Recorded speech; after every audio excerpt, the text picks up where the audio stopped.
Hello， 欢迎收看《Go Go 共哈发》，我是敏华。大家有没有觉得台北市大马路车水马龙的，有的时候真的很想让自己的心灵沉淀一下？今天带大家来到青田街，可以看到呢，台北市的青田街现在多了很多古迹咖啡厅，可以让大家坐下来好好的喝一杯咖啡，享受一下午后时光。而刚刚提到的咖啡就是咖比乐，带您逛逛喽。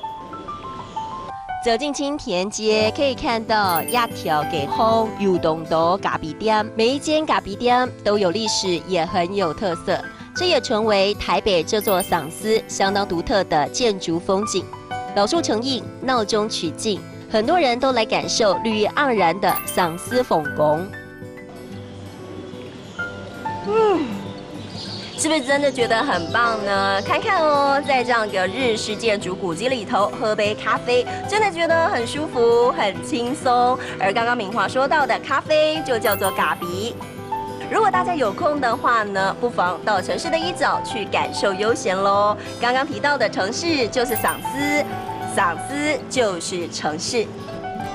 青田街总共有30多栋日式宿舍，也是全台湾赏思保留最完整的日式建筑群，不是化身成为茶馆，就是咖啡店，大多都是日据时代留下来的日式住宅。在以前这可是大学宅地，而现在让大家可以吃轻食、吃咖啡，怀抱旧时代足迹，动森七。Hello， 各位朋友们，今天呢，我们跟着敏华来到青田街上。其实，在青田街这边呢，因为以前是老的宿舍，所以呢，现在开了很多文青的咖啡店哦，非常适合午后的时候去那边散步，喝杯咖啡。当然了，我们认识了新的词，一起来复习一遍吧。来看到第一个词就是咖啡，咖比。咖比其实跟台语的发音有一点点像。第二个呢，我们来看到就是城市。赏思，赏思。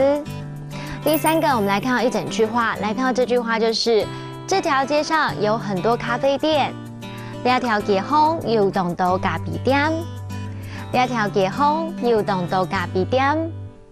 这样你们都有学会了吗？记得咖啡是我们生活当中有时候对一些人来说是不可或缺的东西，它叫做咖比。我们下次见喽，拜拜。